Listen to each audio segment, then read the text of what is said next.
இப்போ இந்த தெரு நாய்கள்லாம் வந்து பார்த்திங்கன்னா ரோட்டில் அது பாட்டு நிற்கிது. இதனால் இருசக்கர வாகனங்கள் போகும்போது தெரு நாய்களில் வந்து குறுக்க பாய்ஞ்சி இருசக்கர வாகனத்துலேருந்து கீழே விழுந்து மண்டை உடஞ்சி போகுது, கை கால்லாம் உடஞ்சி போகுது. இப்போ இன்றைக்கி எனக்கு என்ன ஆச்சுனாக்கா, திடீர்னால ஒரு நாய் வந்து குறுக்க சாடிச்சு. நானே ரொம்ப மெதுவாக தான் போவேன். அந்த நேரத்தில் நான் ஒரு 27 கிலோமீட்டர் வேகத்தில் தான் போயிட்டுருந்தேன். அதுவே அதிகம். அந்த மாதிரி போயிருக்கக்கூடாது. ஒரு 20 கிலோமீட்டர் வேகத்தில் போயிருக்கணும்.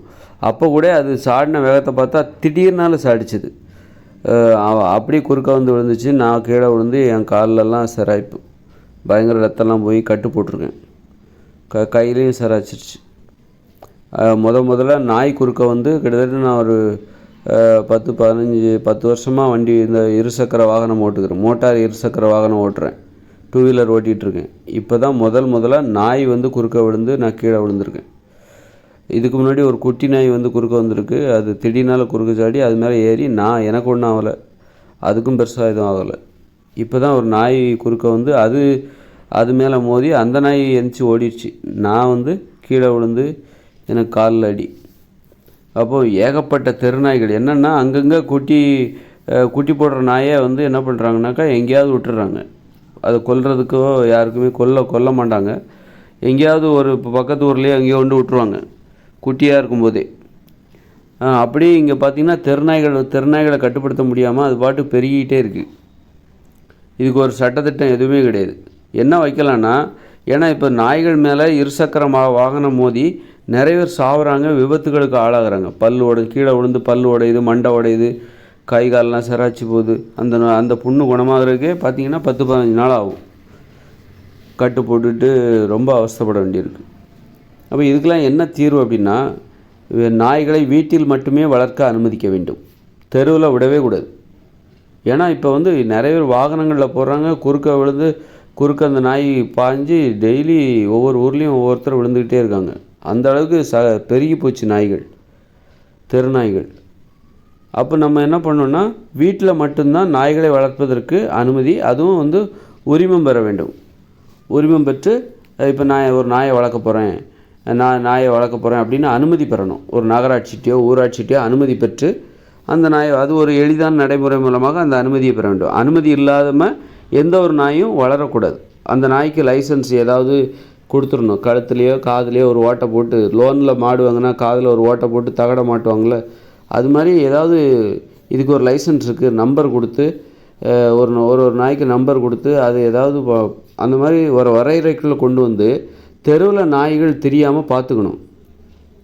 தெருவில் நாய் தெரியாமல் வீடுகளில் மட்டும் உனக்கு வளர்க்கணும்னு ஆசை இருக்கா, வீடுகளில் மட்டும்தான் நீ வளர்க்கணும், தெருவில் எந்த நாயும் சுற்றக்கூடாது அப்படின்னு ஒரு விதிமுறையை போட்டால் தான் இப்போ நிறைய நாய்கள் மேலே மோதி தான் கை கால் உடஞ்சி போகுது, எவ்வளோ பெரிய விபத்துகள் ஏற்படுது தெரியுமா.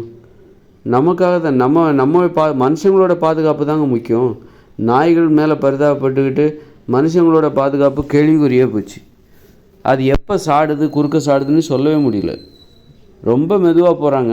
இப்போ நான் விழுந்த இடத்துல ஏதாவது அந்த நேரத்தில் பார்த்து பின்னாடி இருந்து ஏதாவது மிகப்பெரிய வண்டி வந்திருந்ததுன்னா நான் அந்த டயரில் தான் விழுந்திருப்பேன். ஏதாவது லாரி கீரி இப்போ எனக்கு பின்னாடி வந்துருந்துன்னு வைங்க, நான் வந்து நாய் ஏன் டயரில் குறுக்கும்போது நான் பொத்துன்னு விழுந்த இடத்துல என் மேலே ஒரு லாரி ஏறி போயிருந்தால் நான் சட்னியாக போயிருப்பேன். அந்த இடத்துல நாய் இல்லைன்னா இன்னொருத்தர் இருந்தாலும் அவங்களுக்கும் அதான் கதி. யாருக்கு வேணாலும் இது நடக்கலாம், நாளைக்கு நடக்கலாம், நடந்து யாருக்கு வேணாலும் நடக்கலாம். அப்போ இதுக்கு ஒரு தீர்வு, ஒரு பிரச்சனைன்னா அதுக்கு ஒரு தீர்வை தேடணும். அதுதான் வந்து இப்போ நான் வந்து என்னுடைய உணர்ச்சிகளை சொல்கிறேன். எல்லாருமே சொல்லுவாங்க, நான் இதை சொல்கிறேன், என்னுடைய கடமை. நான் ஒரு சாதாரண மனுஷன் அப்படிங்கும்போது நான் அதை சொல்ல தான் முடியும். இந்த அரசாங்கத்துக்கு தெரியும், ஏன் அவங்க காதுக்கு எட்டலையா? இந்த மாதிரி ஒரு சின்ன பிரச்சனைகளுக்கும் ஒரு தீர்வை தேடி அலையணும். அதான் அரசாங்கங்கிறது.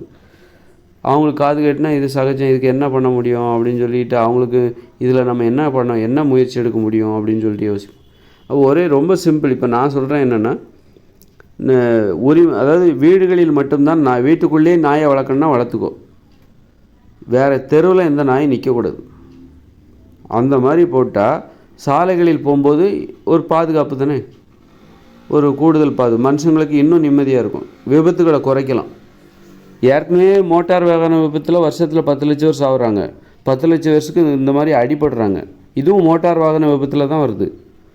10 லட்சம் பேருக்கு கை கால் ஊனமாகுது, அடிபடுது, பலத்தை அடிபடுது, நிறைய சேதமாகுது, பல் உடஞ்சி போகுது. அப்புறம் பல்லை மாட்டணும்னா அதுக்கு 1 லட்சம் கிட்ட ஆகுது. ஒவ்வொரு பல்லுக்கும் 50,000 கேட்குறாங்க, 20,000 கேட்குறாங்க, 30,000 கேட்குறாங்க. பல்லுக்கு தகுந்த மாதிரி, குவாலிட்டிக்கு தகுந்த மாதிரி காசு கேட்குறாங்க. எவ்வளோ இழப்பு! அப்படி இருக்கும்போது இதுக்கு என்ன தேர்வு அப்படின்னா, என்னை பொறுத்தவரையில் நீ நாய் வளர்க்கணுமா, உரிமம் பெற்றுக்கோ. தெருவில் எந்த நாயும் நிற்கக்கூடாது. உனக்கு நாய் பிடிச்சா வளர்த்துக்கோ, ஆனால் அது உன் கட்டுப்பாட்டுக்குள்ளே இருக்கணும். வெளியில் வரக்கூடாது. அதனால் எல்லா நாய்களுக்கும் ஒரு உரிமம் கொடுங்க. ஒரு உரிமம், இது அதுக்கு ஒரு நம்பர், அது கழுத்துலேயோ காதுலேயோ எப்படியோ அதை மாட்டி ஒரு காதுக்குள்ளே ஒரு கம்மல் மாதிரி ஏதோ ஒன்று, ஒரு குறியீடு. லோனில் மாடு வாங்கினா மாட்டுவாங்களா அது மாதிரி போட்டு, இந்த நாய் இந்த நம்பர், நாய்களுக்கு நம்பரை போட்டு நம்பரை கொடுத்துடணும். அப்படி இல்லாமல் தெருவில் எந்த நாயும் நிற்கக்கூடாது. அந்த மாதிரி எதாவது பண்ணால் மட்டும்தான் இந்த நாய்கள்னால ஏற்பட்ட, நாய் கடிச்சே இப்போ நிறைய பேர் சாகுறாங்க. அது தெரியுமா? நாய் கடிச்சே உலகம் முழுக்க ஒரு லட்சம் பேர் சாகுறாங்களாம். அப்போது இந்த நாய் எந்த நாயாக இருக்கும்? கண்டிப்பாக தெரு நாயாக தான் இருக்கும். தெருவில் சுற்றுறதில்ல, அந்த நாய் கடிச்சு தான் கண்டிப்பாக நிறைய பேர் சாகும். ஏன்னா வீட்டில் உள்ள நாய்களுக்கு தடுப்பூசி போட்டுருவாங்க. தடுப்பூசி போடப்படாத நாய்க்கு கண்டிப்பாக தெரு நாயாக தான் இருக்கும். அப்போ நாய் கடித்து சாகுறாங்க. மக்கள் பயந்து வாழ்கிறாங்க. நாய் கடிச்சிருமோ அப்படின்னு பயந்து வாழ்கிறாங்க. இந்த தெருநாய்களால் மனுஷங்க பயந்து போய் கிடக்குறாங்க. அதனால் இந்த இயந்திர அறிவியல் உலகம் 2040 வரைக்கும் இருக்கும். அதுக்கப்புறம் படிப்படியாக அழிய ஆரம்பிக்கும். அது வரைக்கும் இந்த நாய்களை வீட்டுக்குள்ளே வச்சுருங்க. அதுக்கப்புறம் நீங்கள் தெருவில் விட்டுறலாம். 2040க்கு அப்புறம் இந்த இயந்திர அறிவியல் உலகம் செயலிழந்துடும். தொழிற்சாலை கிடையாது, வாகனங்கள் கிடையாது, எதுவுமே கிடையாது, மின்சாரம் கிடையாது, எதுவுமே கிடையாது. மக்கள் நடந்து தான் போவாங்க, வேகமாக போனால் ஓடி போவாங்க. அந்த இடத்துல நீ நாய்களை தெருவில் வாழ்கிறதுக்கு அனுமதிச்சிடலாம். வீடு மனுஷங்க மாதிரி எங்கே வேணாலும் போயிட்டு வர்றதுக்கு தெருநாய்களுக்கு அனுமதிச்சிடலாம். அதுக்காக வீட்டுக்கு ஒரு கூட்டு குடும்பத்துக்கு ஒரு நாய் மட்டும்தான் அனுமதிக்கப்படும். சும்மா அங்கேயே இயற்கையோடு இணைந்த மனித வாழ்க்கைக்குள்ள 2040க்கு அப்புறம் அங்கேயே எவ்வளோ நாய்கள் வேணாலும் தெருவில் சுற்றிக்கிட்டு இருக்கலாம். அப்படி கிடையாது. அங்கேயே நாய்கள் சும்மா தெருநாய் அப்படின்னு எது உரிமம் இல்லை, அதாவது உரிமையாளர் இல்லாத நாய்கள் கண்டிப்பாக அங்கே வாழ அனுமதிக்கப்படாது, வளர்வதற்கு அனுமதி கிடையாது. ஒரு நாய் இருக்கான்னா அதுக்கு உரிமையாளர் இருக்கணும். ஒரு உரிமையாளர் இல்லாமல் ஒரு ஆடோ மாடோ இருப்பதில்லை. ஒரு ஆடு இருந்தால் அதுக்கு உரிமையாளர் இருக்காங்க, ஒரு கோழி இருந்தால் அதுக்கு ஒரு உரிமையாளர் இருக்காங்க, ஒரு மாடு இருந்தால் அதுக்கு ஒரு உரிமையாளர் இருக்கிறாங்க. ஆனால் ஒரு நாய்களுக்கு உரிமையாளர் இருக்காங்களா? உரிமையாளர்கள் இல்லாமல் தான் நிறைய நாய்கள் உரிமையாளர் கிடையாது. அதுதான் தெருவில் சுற்றிட்டு தெரியுது, அதில் தான் ரோட்டில் சுற்றிட்டு தெரியுது. அதுதான் அதனால தான் இங்கே நிறைய ஆபத்து. அதனால் இன்றைக்கும் சரி, இந்த இயந்திர அறிவியல் உலகிலும் சரி, இயற்கையோடு இணைந்த மனித வாழ்க்கையிலும் சரி, உரிமையாளர் இல்லாமல் நாய்கள் வளரக்கூடாது. எந்த ஒரு ஆடோ மாடோ, ஆடு மாடு பூனை அல்லது நாய், இது எல்லாத்துக்கும் உரிமையாளர் இருக்கணும். உரிமையாளர்கள் இல்லாத நாய்கள் வாழ்வதற்கு வளர்வதற்கு இயற்கையோடு இணைந்த மனித வாழ்க்கையில் அனுமதி கிடையாது. இந்த நாய் யாருக்குப்பா சொந்தம்? ஏன்னா அது கடிச்சதுன்னா அப்போ அந்த உரிமையாளர் தான் போய் கேட்பாங்க. ஒரு நாய் கடிச்சிருச்சு அப்படின்னா அது யார் காரணம்? அந்த உரிமையாளர் தான் காரணம். ஒரு நாய் கடித்து ஒருத்தர் இறந்து போயிட்டாருன்னா அந்த உரிமையாளரை பிடிச்சி சிறையில் தூக்கி வைக்கணும்.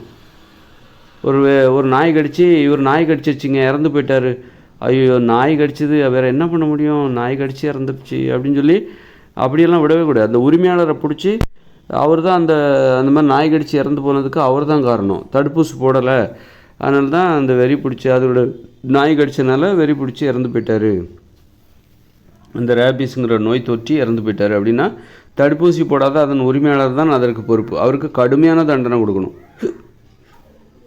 அந்த மாதிரி ஒரு நல்ல நடைமுறை இருக்கணும். பார்த்தீங்க, இப்போ நான் சொல்லிட்டேன் ஒரு அழகான ஒரு நடைமுறை. உரிமையாளர் இல்லாமல் எந்த உயிரினமும் இங்கே அதாவது ஆடு மாடு அதுக்கெல்லாம் உரிமையாளர் இருக்காங்க. இது ஏன் ஆடு ஏன் மாடுன்னு வந்துடுவாங்க. ஆனால் ரோட்டில் கிடக்குது பாருங்கள், எத்தனை நாய் கிடக்குது, தெரு ஏகப்பட்ட நாய்கள். இதெல்லாம் யாருக்கு உரிமையாளர் கிடையாது, அவங்களுக்கெல்லாம் உரிமையாளரே கிடையாது. ஆனால் அவைகளால் தான் இங்கே நிறைய தொல்லை. அதனால் நாய் வளர்க்கணுமா, உரிமையாளர் இருக்கணும். உனக்கு வீட்டில் வளர்த்துக்கோ, தெருவில் விடாதீங்க. தெருவில் போனால் நீங்கள் கையோடு பிடிச்சிக்கிட்டு வாக்கிங் போங்க, போயிட்டு கூட்டிகிட்டு வீட்டுக்குள்ளே கூட்டிகிட்டு போயிருங்க. உங்கள் சும்மா அது கட்டுப்பாடு இல்லாமல் தெருவில் சுற்றக்கூடாது. அதனால் எவ்வளோ பேருக்கு விபத்தில் அடிபடுறாங்க, மோட்டார் வாகனத்தில் செத்தே போயிருக்காங்க, நிறைய பேர் செத்து கூட போயிருக்காங்க. அப்புறம் தெருநாய் கடிச்சு தான் வருஷத்துக்கு 1,00,000 பேர் உலகம் முழுக்க சாகுறாங்களாம். பார்த்துக்கோங்க, 1,00,000 பேர் அதை கொலை பண்ணிகிட்டு இருக்குது. மனுஷங்களோட அலட்சியம், இது ஒரு சரியான நடைமுறையை கையாளாமல் போனதுனால்தான் இவ்வளோ பேர் சாகுறாங்க. 1,00,000 பேர் உலகம் முழுக்க ஒரு வருஷத்துக்கு சாகுறாங்களாம். பார்த்துங்க, உலகம் முழுக்க எவ்வளோ பெரிய அலட்சியம் பாருங்க. அப்போ அதுக்கான தீர்வை தான் நான் சொல்கிறேன். அப்போ இங்கேயும் சரி, இயற்கையோடு இணைந்த மனித வாழ்க்கையிலையும் சரி, 2040 அப்புறம் வரப்போகிற இயற்கையோடு இணைந்த மனித வாழ்க்கையிலையும் அதாவது உரிமையாளர் இல்லாமல் நாயோ பூனையோ ஆடோ மாடோ இந்த மாதிரி வளர்ப்பு பிராணிகள் எதுவுமே இருக்கக்கூடாது. உரிமையாளர் கண்டிப்பாக இருக்கணும். உரிமையாளர் இல்லாமல் ஏதாவது நாயோ ஆடோ மாடோ இயற்கையோடு இணைந்த மனித வாழ்க்கையில் ஒன்று சுற்றுதுன்னு வைங்க, அதாவது ஒரு நாய் சுற்றுதுன்னு வச்சுக்கோங்க. அதுக்கு யாருன்னே உரிமையாளர்னு தெரில. ஒரு உரிமையாளர் என்ன பண்ணுறாரு, அவர் பெண் நாயை வளர்க்குறாரு. அந்த பெண் நாயை ஒரு 4 குட்டி போட்டுருது. உடனே அந்த உரிமையாளர் என்ன பண்ணுறாரு, அந்த 4 குட்டியவும் ஒரு 10 நாள் 20 நாள் பால் கொடுக்குது. அந்த நாய் அந்த தாய் நாய் குட்டிக்கு பால் கொடுக்குது. ஒரு 10-20 நாள் கழித்து அந்த குட்டிகளை எடுத்துகிட்டு போய் அந்த உரிமையாளர் என்ன பண்ணுறாரு, ஊருக்கு வெளியில் விட்டுறாரு. இதை நம்மளால் வளர்க்க முடியாதுன்னு சொல்லி யாருக்கும் தெரியாமல் ஊருக்கு வெளியில் விட்டுறாரு. அப்புறம் அது அப்படி தெருநாய்களாக மாறுது. இப்படி தான் தெருநாய்கள் மாறுவதுக்கு இதுதான் காரணம். தெருநாய்கள் எப்படி இந்த தெருநாய்கள் வருது இவ்வளோங்கன்னா, இந்த மாதிரி தான் தெருநாய்கள் குட்டி போட்டாலும் அப்போ அதுவும் உரிமை இல்லாதவர்கள் தான். அப்படி விட்டுட்டு போயிடுவார். அப்போ உரிமை இல்லாமல் தெருவில் நாய் சுற்றிக்கிட்டு அலைஞ்சுதுன்னா, ஊரில் நாய்கள் சுற்றிக்கிட்டு அலைஞ்சிதுன்னா, இயற்கையோடு இணைந்த மனித வாழ்க்கை 2040 அப்புறம் வரப்போகிற இயற்கையோடு இணைந்த மனித வாழ்க்கையில் அந்த நாய்களை வாழ அனுமதிக்க மாட்டாங்க அங்கே வாழ்கிற மக்கள். இந்த ஒரு நாய் ஆனால் அங்கே தெருவில் நாய் சுற்றும். இயற்கையோடு இணைந்த மனித வாழ்க்கையில் தெருவிலலாம் நாய் சுற்றும். ஆனால் ஒரு நாய்க்கு உரிமையாளர் இருக்கணும். இது என்னுடைய நாய், இது அந்த வீட்டு நாய், இது இந்த வீட்டு நாய் அப்படின்னு உரிமை கொண்டாடணும். ஏன்னா அங்கே நீங்கள் தெருவில் சுற்ற விட்டுறலாம். அங்கே வாகனங்கள் கிடையாது, 2 வீலர் கிடையாது, யாரும் 2 வீலர் ஓட்ட போகிறதில்ல, நடந்து போகிறாங்க, ஓட போகிறாங்க. அதனால் அங்கே வீட்டுக்குள்ளேயே நாய்களை வச்சுக்கணும் அப்படின்னு அவங்கள கட்டாயப்படுத்த வேண்டிய அவசியம் இல்லை. வீட்டுக்குள்ளேயே நாய்களை வளர்த்துக்கணும், வீட்டுக்கு வெளியில் நாய்களை விடக்கூடாது, கையிலே பிடிச்சிட்டு அப்படிலாம் விடணும். சுதந்திரமாக நாய்கள் தெருவுலையும் வீட்லேயும் சுற்றலாம். எங்கே? இயற்கையோடு இணைந்த மனித வாழ்க்கையில் 2040 அப்புறம் வரப்போகிற இயற்கையோடு இணைந்த மனித வாழ்க்கையில். ஆனால் தற்போதுள்ள உலகில் நாய்களை அப்படி வீட்டுக்கு வெளியில் விடக்கூடாது.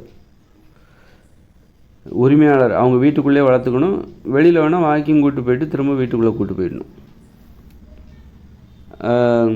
அதே மாதிரி இயற்கையோடு இணைந்த மனித வாழ்க்கையில் நீங்கள் தெருவில் விடலாம், தெருவுலையும் விடலாம், தோட்டத்துலேயும் விடலாம், எங்கே விட்டாலும் சரி. ஆனால் அந்த நாயோட உரிமையாளர் யார் இருக்கணும், கண்டிப்பாக இருக்கணும்.